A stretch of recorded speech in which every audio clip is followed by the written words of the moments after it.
So with the pension funds, the amount of debt is crazy. And as Gavin says, we're the highest GDP state in the nation. But at the same time, where does all the money go? Our streets are falling apart. We've got homeless people. With how much we're paying in taxes, we should walk out the door and hear harps and angels singing. Right. Ah, that's not happening. Is it a bureaucracy problem that we're having here? Are there so many people in the unelected bureaucracy making 6-7 figures that the money's not getting to where it needs to go? What's your vision on that? Well, California doesn't have a revenue problem. It has a spending problem. Right. We've tripled the budget in the last 10 years. And as I said, the population is going down, not up. So we should have triple the better services, correct? But no, our homelessness, we have homeless crisis everywhere. Our roads are crumbling. We don't have a top tier healthcare system that we should have, especially we're the only state that we have a 14% state income tax. And across the way in Arizona, they have zero. Texas has zero. Florida has zero. Idaho has zero. We have 14% of a state income tax. And so we don't have a revenue problem. We have a spending problem. And right now, just off the top of my head, we could save $7 billion on the high-speed rail that we spend every year. We can save $10 billion not funding healthcare for illegal aliens that come into California. By the way, we give better service to illegal aliens than we do citizens here in California. $50 million that the governor Newsom has a slush fund for Attorney General Bonta to go after the Trump administration when the Trump administration is trying to just bring accountability to our country. And then another $240 million, he wants to transform San Quentin away from a prison. Well, the most essential role of government is public safety. And the thing that I get frustrated, we were wasting these billions of dollars, but 70% of the people in California voted in the affirmative of Prop 36 to make crime illegal again. And not one penny from this 2/3 majority to Governor Newsom has spent, not one penny, implementing Prop 36. This is an initiative that passed 58 counties. The most liberal counties in California,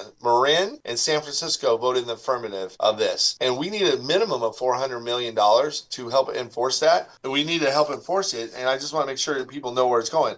It goes to county drug treatment and mental health. It goes to the Department of Corrections so we can hold people accountable if they commit a crime. It goes to probation funding and case management. It also goes to courts funding and handle additional crimes. And so what the people really said was they want to make public safety a top priority in California, as it should be. It's the most essential role of government. And it should be the first thing funded, not the last. The governor he put a whole bunch of other stuff in the budget, as well as a 2/3 majority. They've already passed their shell budgets, and they still haven't put one penny into implementing an initiative that passed 70% of the vote. So with the pension funds, the amount of debt is crazy. And as Gavin says, we're the highest GDP state in the nation.